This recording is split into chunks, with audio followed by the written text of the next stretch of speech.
Assalamualaikum warahmatullahi wabarakatuh. Waalaikumsalam warahmatullahi wabarakatuh. Sugeng dalu Mbah. Sugeng dalu Mbak. Selamat malam teman-teman, salam sejahtera bagi kita semua. Rahayu, rahayu, rahayu. Saya sama Mbak Gendil sudah berada di kompleks wilayah, yaitu di rumah Pak No ya. Jadi ini sering kali kita liput karena ada berbagai macam kejadian, seperti halnya sosok-sosok yang tak kasat mata. Ini ketepatan bulan Ramadan Bang Nggih. Ya. Sebentar lagi kita juga akan menyambut hari kemenangan, yaitu Hari Raya Idul Fitri. Ya. Yang mau saya pertanyakan di sini adalah terkait dengan yang namanya hantu atau setan, bah katanya beredar di masyarakat itu bahwasanya hantu itu kalau di bulan puasa itu diikat atau dikurung, Mbah. Ya. Ini sebelumnya saya mohon maaf karena saya kan juga mualaf, Mbah ya. Jadi saya juga kurang mengerti, makanya saya tanya sama jenengan, Mbah. Ini apakah benar kalau di waktu bulan puasa hantu itu dikurung atau diikat? Padahal Pak No sendiri ketika jam 1 atau setengah 2 itu juga mengambil ini Mbak singkong, Ya. karena beliau ingin masak singkong. Dia tuh malah mengkorok gitu Mbak, bulu kuduknya merinding, berdiri semua, terus kemudian ada yang gereng kalau bahasa Jawanya. Ya. Sampai sama Mbak No itu diambilkan cikrak itu sampai dilempar, tapi tetap merasa ketakutan, dan suara-suara dari sosok mungkin genderuwo itu ternyata ada padahal di bulan Ramadan. Itu kalau pandangan jenengan gimana, Mbak? Kita akan menjawab dengan apa yang kita ketahui, Nggih. dan kita akan menjawab sesuai dengan kemampuan kita. Nggih. Kemudian kita akan menjawab sesuai dengan ajaran-ajaran, yaitu ilmu Jawa, Mbak. Nggih, Mbak. Nah, kita tidak lepas daripada ajaran nenek moyang kita. Nggih. Karena kita mampunya ya pakai ilmu Jawa. Nggih. Kalau kita tidak paham dengan ilmu agama, kita menjawab ilmu agama, kita malah sasar susur, Nggih. dan kita malah kurang nyaman dan sulit bertanggungjawabkan. Nggih. Bahwa kalau ilmu Jawa, kalau bulan manapun atau sasi opo ae, selalu yang namanya kehidupan manusia dan kehidupan bangsa jin dan bangsa siluman, termasuk bangsa dedemit atau bangsa yang lain yang isinya bangsa halus, tetap berkeliaran, Mbak. Nggih. Sehingga mereka tidak dapat diikat peliharannya waktu siang, tidak bisa, karena bisa siang, bisa pagi, bisa sore, dan bisa malam. Nggih. Dan tidak ada waktu-waktu jeda misalkan untuk bulan ini tidak ada. Nggih. Karena mereka juga ingin bebas sesuai dengan kehidupan mereka, Nggih. yang mana mereka juga diberi kehidupan oleh Sang Pencipta Alam. Nggih. Sehingga kita pun juga pernah dulu mengadakan tirakatan di bulan puasa. Kita di tengah-tengah sawah, kita berada di gubuk, ada suara-suara yang mengetok-ketok sokonya berasal dari pring, sangat keras sekali, dan sangat keras sekali. Nggih. Setelah kami datangi, mereka sosok itu juga tidak ada. Artinya juga ada bentuk-bentuk bangsa siluman yang masih berjalan atau masih berkeliaran. Nggih. Seperti halnya kejadian yang nyata kemarin, Pak No Gondrong setelah istrinya itu sahur, kemudian Pak No ingin mencabut ketela dan ingin digoreng. Ya. Tiba-tiba pada saat menggoreng itu ada suara yang menggereng-gereng atau meraung-meraung seperti macan. Nggih. Mungkin Pak No sendiri juga ketakutan, dia mensugesti diri. Nggih. Akhirnya tempat yang dicurigai ada sosoknya itu dihantam dengan cikrak seng, yang mana seng pun bisa hancur, kayunya juga patah. Iya. Saking Kerasnya, menyawat itu, Mbak. Nggih. Sehingga disinilah teman-temanku tergantung kepada penilaian dan tergantung pada pendapatnya teman-teman masing-masing, hingga kita tidak bisa memastikan dari sudut pandang agama apapun.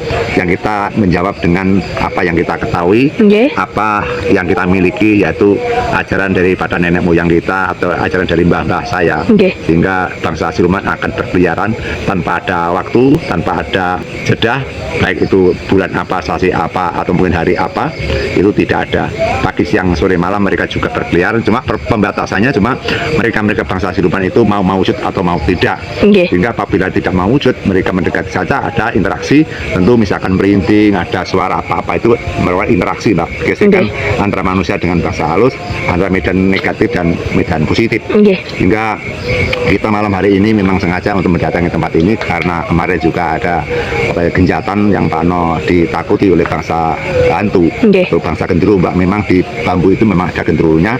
Kita juga pernah penelusuran ke situ, namun Nggih. mereka apabila kita penelusuran tidak mau menampakkan diri, Mbak. Iya. Dan sampai saya tantang berkali-kali.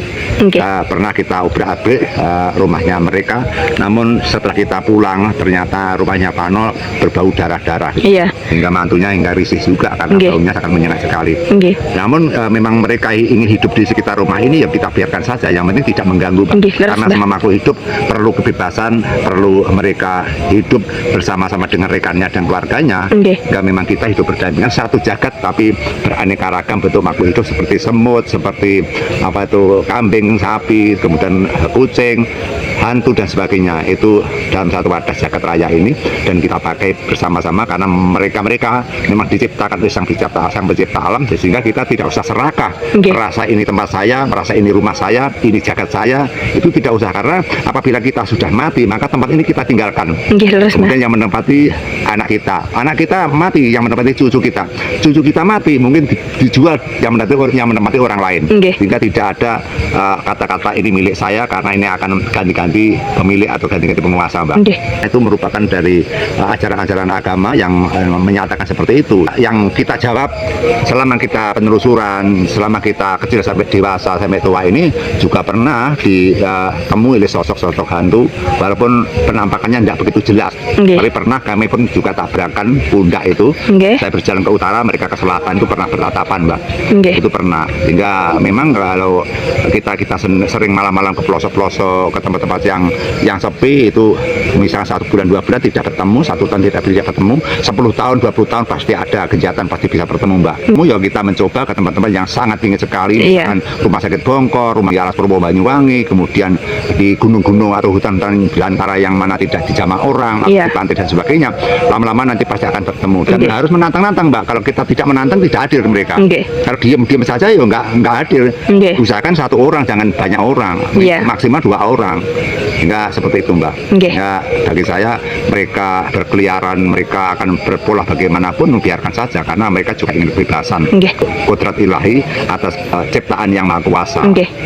Bisa untuk meliput situasi kita dulu pada di pojokan situ kan pernah Sabtu Tomo, kemudian juga memang ada suara meraung-meraung, Mbak, ya. Iya, gereng, Mbak. Ya, tapi saya pun tidak dengar, yang dengar hanya Mbak Lulu Nggih. saja.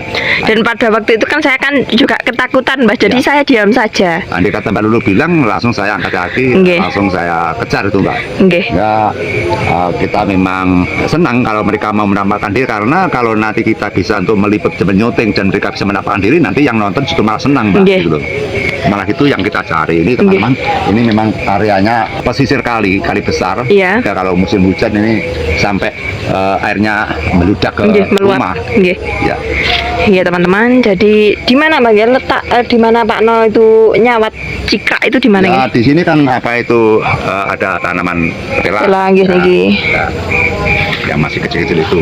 Nggih. Terus kemudian setelah dia digoreng, terus kemudian terus menggereng, kemudian disawat oleh Pak No. Nggih. Ya mungkin yang disawat tidak sininya, Mbak, mungkin pagarnya itu. Nggih. Pagarnya ini bukan dapur, teman-teman, ini hanya dapur kedua. Terus memang katanya orang-orang itu, Mbah, sosok genderuwo itu memang suka dengan singkong, olahan singkong entah direbus entah dibakar niku pripun nggih? Ya memang identiknya itu dari titen-titenan oleh para leluhur kita. Setiap ada orang yang membakar singkong, kadang-kadang misalkan membakar 10 tinggal 2 gitu. Kemudian setiap dia membakar ada suara yang meraung-raung. Nggih. Memang bangsa itu dicurigai oleh nenek moyang kita memang sukanya singkong bakar, Mbak. Nggih. Kadang-kadang kan kita lewat di perjalanan di tempat sepi itu kan juga berbau singkong bakar Nggih. atau singkong godok, Mbak. Nggih. Ya. Coba kita tunjukkan. Monggo, Mbah. Demikian teman-teman yang bisa kami sampaikan. Semoga bisa menjadi hiburan yang jelas bahwa kehidupan ini memang diatur oleh Tuhan Sang Maha Pencipta, Allah Subhanahu wa Ta'ala, sehingga jin dan setan, manusia, hewan dan semuanya termasuk tumbuh-tumbuhan adalah ciptaan ilahi yang mana kita tetap bisa berdampingan. Nggih. Bagi saya, biarkan saja mereka berkeliaran karena mereka juga diciptakan Sang Pencipta alam. Terima kasih. Ya, teman-teman, apa yang kita sampaikan adalah berdasarkan pengalaman yang pernah kita alami dan berdasarkan pengalaman yang pernah Mbah Kendil alami terkait dengan kepercayaan. Kita mempersilahkan teman-teman, silahkan bagaimana kepercayaan teman-teman. Yang jelas kita hidup di Indonesia, sudah seharusnya kita toleransi satu sama lain. Cukup sekian dari saya. Wassalamualaikum warahmatullahi wabarakatuh. Waalaikumsalam warahmatullahi wabarakatuh. Sumerayu amin, amin ya rabbal alamin.